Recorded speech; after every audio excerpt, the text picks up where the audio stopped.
Puerto Ricans gather outside the governor's mansion La Fortaleza in the capital San Juan on Sunday night to demand the resignation of Governor Ricardo Rossello. The protest comes after an extensive chat between government officials on the messaging app Telegram was leaked. In the 12-member group chat, top Puerto Rican officials, including former and current ones like Rossello himself, mocked the victims of Hurricane Maria, discussed public policy, shared confidential government information, and talked about political campaign work. They also exchanged memes, derogatory, misogynistic, and homophobic comments, and made fun of independence leaders. Despite the scandal, Rossello says he doesn't plan to resign. It wouldn't just be Ricky's resignation. Ricky's departure should mark the beginning of many others. Ricky's leave won't be enough. What we need is that this whole corrupt government with the council leave this country. We have to be very clear that this fight is not only about stripping Ricardo Rossello from power, but also putting end to a corrupt and criminal government which has sold the future of our children, which wants to destroy the future of our country. Communities across the United States have come together to protect themselves from raids by Immigration and Customs Enforcement, commonly known as ICE. ICE began massive raids in 10 major cities across the country over the weekend, sparking a wave of solidarity as communities pulled together to offer safe spaces. The raids have been said to target newly settled migrant families, but advocacy groups and activists have been vigilant. They warned migrants not to open their doors to ICE if they don't have the right warrant, and suggested that all interactions with ICE agents be recorded. And ahead of the raids, the mayor of Chicago, Lori Lightfoot, took the decision to permanently ban ICE from accessing police databases. Mayor Lightfoot added that police in the city would not cooperate with ICE to detain residents. We have been spending today going to different neighborhoods to continue the effort to educate people about what their rights are. There's a tremendous amount of fear in our city. Our neighbors are worried about their status, worried as to whether or not the knock on the door is going to mean that ICE is coming for them. So what we're trying to do is lower the fear by giving them information, and the information is empowering them. What you see behind me are people who have been diligently working in their neighborhoods, community navigators, who are literally going door to door from business to business, educating people about what their rights are. I think people are grateful to have the information, but we still have a lot of work to be done. Protests took place across the United States in outrage against the government's plans against migrants. Marchers in Chicago demanded that the White House close the camps, referring to detention facilities where migrants are held in appalling conditions. They also called for ICE to be abolished. And families demonstrated outside a migrant detention center in Florida over the weekend, where nearly 25% of the population identify as having Latino heritage and face a greater risk from racist U.S. policies. I mean, it's a mixture of horror, fear, disgust, anger. You have such a large Latino community in Miami, and we are directly affected by what is going on in these camps right now. It's right outside our front doors, and it's happening across the nation. We have ICE that is coordinating to honestly separate families and ruin the futures of these families, of these children. The Mexican government says the United States has confirmed it will deport over 1,800 Mexican citizens living in the U.S. The Mexicans who are going to be deported are going to find in Mexico an opportunity for job and support from the Mexican government. We are expecting something around 1,800. In other news, former South African President Jacob Zuma has appeared before an inquiry to answer corruption allegations. Zuma denies the charges leveled against him and accuses adversaries of plotting his downfall. The accusations against him involve his relationship with the Gupta family, which has been accused of influencing cabinet appointments and winning lucrative state contracts illegally. The former president has also been accused of taking bribes from South African logistics firm Bosasa. Zuma was forced to resign as president of South Africa in February 2018. Zuma. I've been a subject of talk in this country for more than a decade. I've been vilified, alleged to be the king of corrupt people. I'm the most corrupt.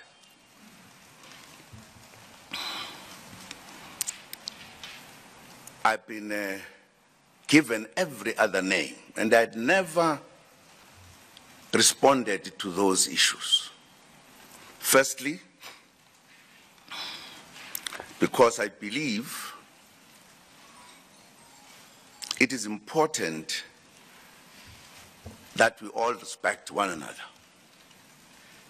that we must say things we know about other people, not just tell things that we cannot prove. Our correspondent in Pretoria, Matuba Malaji, has more. South Africa's former president, Jacob Zuma, has started giving his side of the story at the Commission of Inquiry into State Capture headed by the Deputy Chief Justice Raymond Zondo.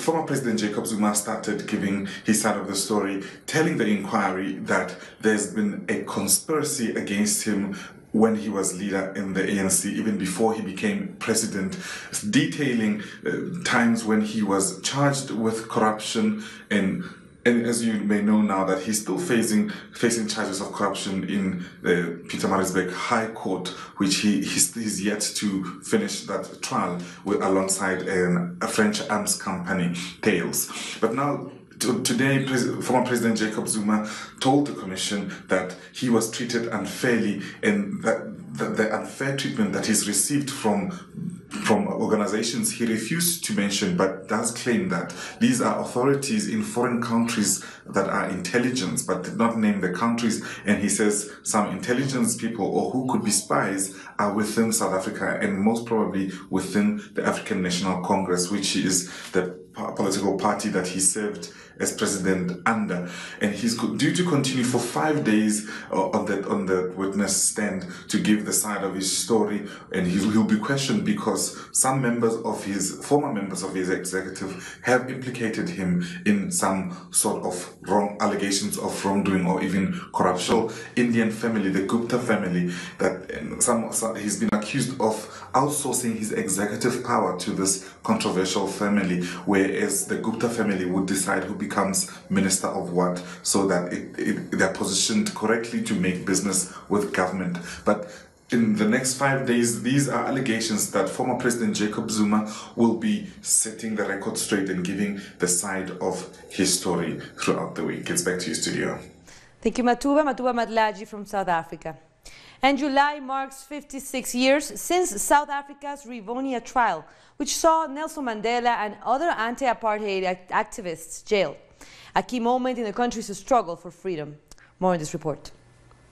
There are many people who feel that the reaction of the government to our stay at home, ordering a general mobilization, arming the white community, arresting 10,000s of Africans, the show of force throughout the country, notwithstanding our clear declaration that this campaign is being run on peaceful and non-violent lines. Nelson Mandela was probably the most famous prisoner in the world, and that's thanks to the Rivonia trial. Mandela and 11 of his comrades were facing the death penalty for sabotaging the minority white supremacist government of the day. In 1960, that's 3 years before the Rivonia trial, the apartheid government had already shot and killed 69 unarmed black protesters. That image remained in the minds of those on trial, and they were all convinced they'd die. And before judgment was handed down, Nelson Mandela gave a speech in mitigation of sentence, but bravely told the court he was prepared to die.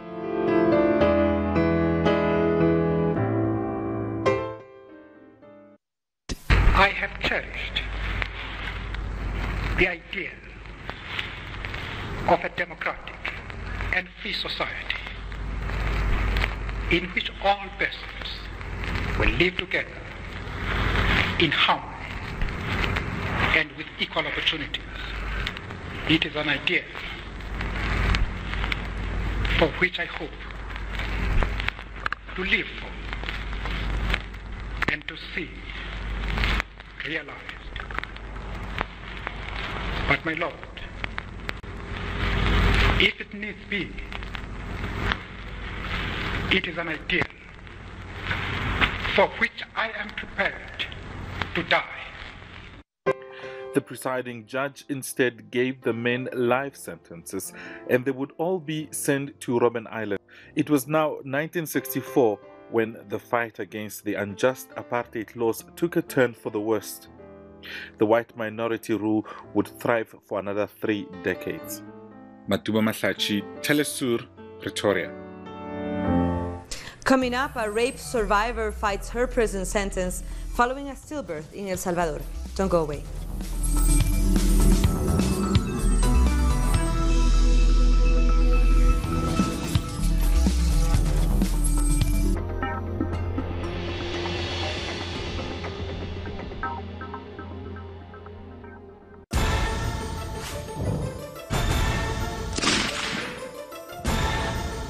Who's moving the chess? What interests motivate the actors behind each event? Se despliega el tablero.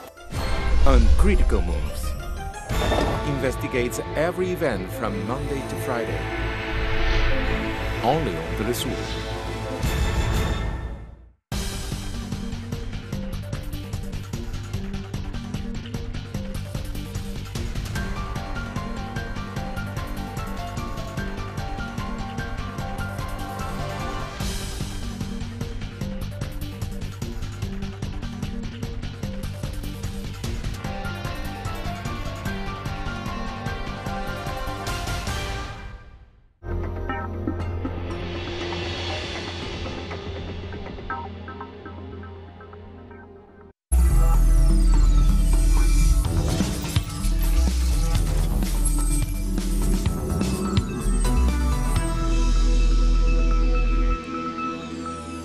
Welcome back.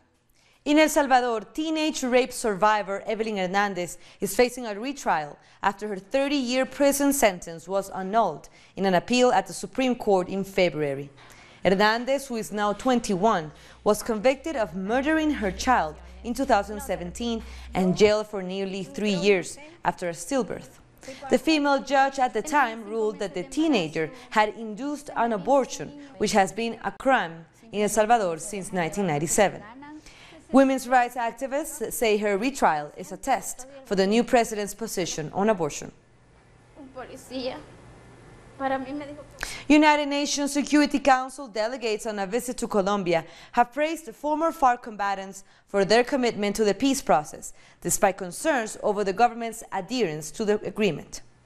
Peace accords between the Colombian government of then-President Juan Manuel Santos and the FARC were signed in 2016 after negotiations in Norway and Cuba.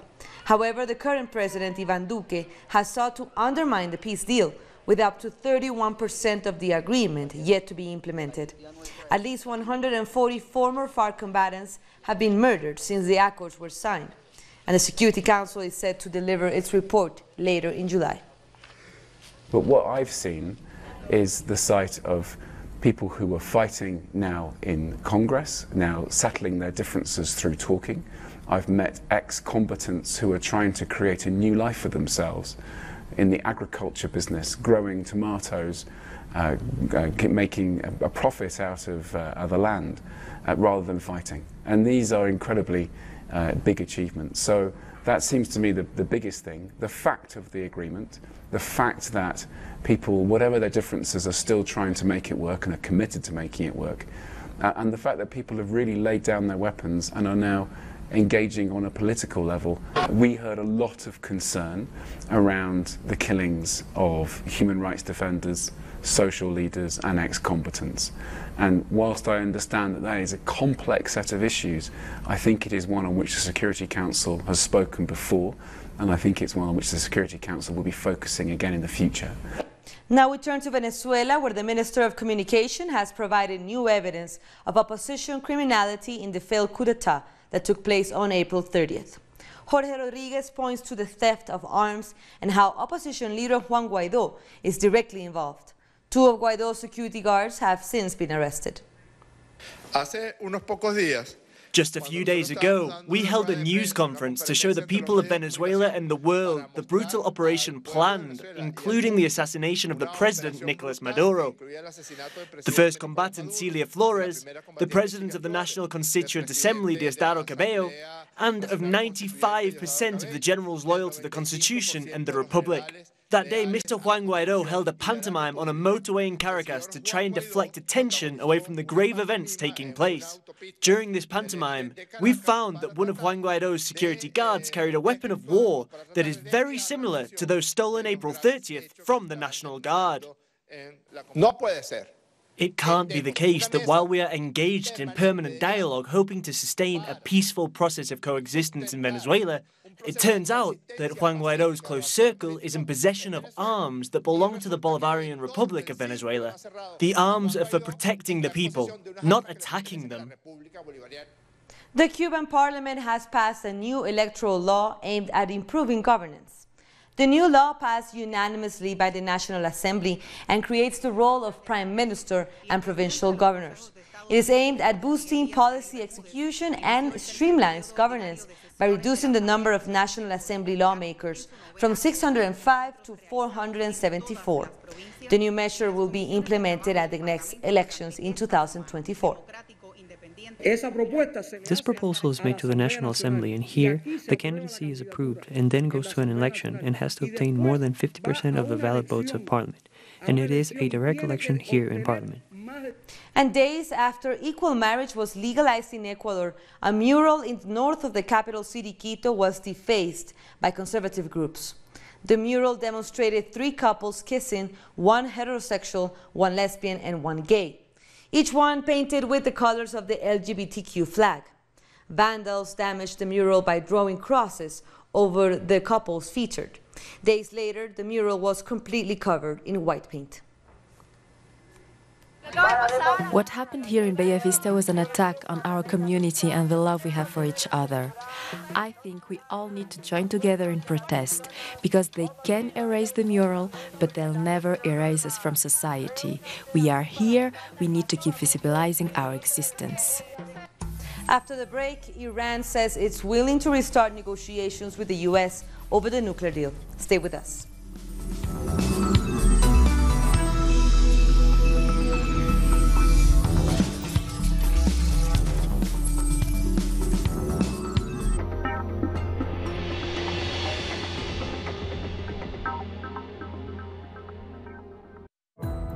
Our actions have an impact on the environment.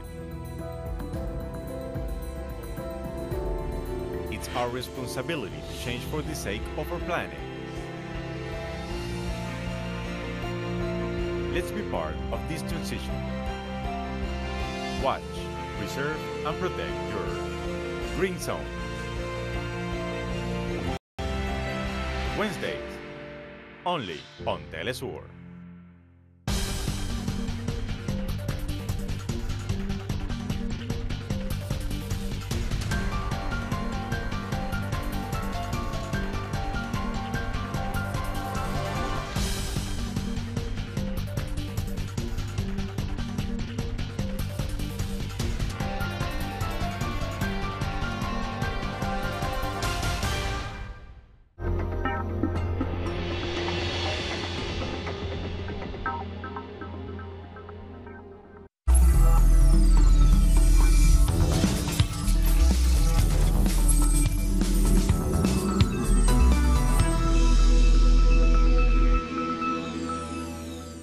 Thank you for joining us again. Somalia is intensifying security after 26 people were killed in an attack on a hotel last week. The government of Somalia is on high alert and has mobilized security forces to increase surveillance in Kismayo, where the incident took place.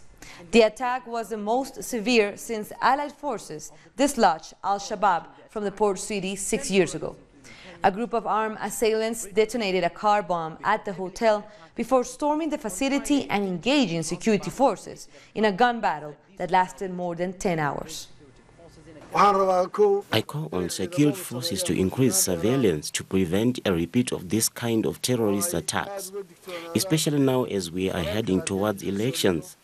I also appeal to the public to provide relevant information to security forces to thwart potential threats to security. The government of the Democratic Republic of Congo has said it will not allow the use of new experimental Ebola vaccines. The Ministry of Health said due to the lack of sufficient information on safety, no new vaccine trials will be permitted. The country has been battling a deadly outbreak that has so far killed over 1,600 people since August last year. Efforts to contain the disease have been hampered by lack of willingness by local people to be vaccinated. Efforts put in place by the government of Tanzania to protect the country's wildlife from poachers are bearing fruit. A recent report by the government shows that the population of endangered species, such as elephants and rhinos, is recovering. According to the report, between 2015 and 2019, the rhino population increased from 15 to almost 170, while the elephant population rose from 43,000 to over 60,000 during the same period. Security forces shot and killed a protester in Sudan on Sunday. Demonstrators continue demanding justice for those killed during the latest clashes with Sudanese security forces. The military council and civilian opposition are still discussing the final details of a power-sharing agreement ahead of elections after former President Omar al-Bashir was toppled in a coup following weeks of mass protests. More protesters are reported to have been wounded and hospitalized after the incident. A delegation of Libyan legislators from the governments in Tripoli and Tobruk have met in Egypt to discuss how to end the country's crisis. The first round of talks are set to continue until Monday. Our correspondent Nayara Tardo has the details. Since early on Saturday morning, talks have been taking place between Libyan MPs as they try to reach an agreement on stability in the country. Almost 80 MPs have been meeting behind closed doors. The spokesperson for the Libyan parliament told the press that the objective of the meeting was to unify the political visions in Libya to find a definitive solution to the conflict. According to the latest report by the World Health Organization in Tripoli, the conflict has claimed the lives of 1,050 people and more than 5,000 have been injured. The Libyan spokesperson also said that this meeting is taking place here in Egypt because it is the country that is representing the African Union this year. Let's recall that in 2019, Egypt took charge of the presidency of the regional body. These meetings will come to an end on Monday with a final declaration delivered by Libyan representatives on the results of these meetings. The MPs have confirmed that this is the first step in a series of meetings and trying to reach a definitive agreement for peace. That was a report from Nayara Tardo in Egypt. And China has reiterated its displeasure with the planned United States arms sale to Taiwan. Beijing has promised to take firm action against U.S. companies that violate previously agreed arrangements between the two countries. U.S. arms sales are a severe violation of international law and norms. They severely violate the One China principle and the regulation of 3 Sino-US joint communiques. They harm China's sovereignty and national security. In order to protect national interests, China will sanction US companies that participate in selling weapons to Taiwan. China's government and Chinese companies will not cooperate or have commercial contacts with these US companies. Iran says it is ready to start negotiations with the United States if the Trump administration lifts sanctions over Iran's oil exports and returns to the 2015 nuclear deal it quit last year.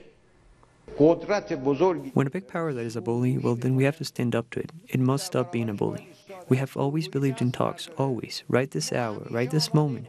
If they stop the oppression, if they stop the belligerence, if they lift sanctions, return to the table, return to the logic. We are ready. Anti-government demonstrators returned to the streets of Paris on Sunday as France celebrated Bastille Day amid massive dissatisfaction. Heavily armed police repressed the protest on Champs-Élysées using tear gas to forcibly remove the demonstrators. This is the 35th weekend of Yellow Vest protesters calling for drastic change in French governance, including an end to the neoliberalism that President Emmanuel Macron represents. 175 people have been arrested in connection with the demonstration.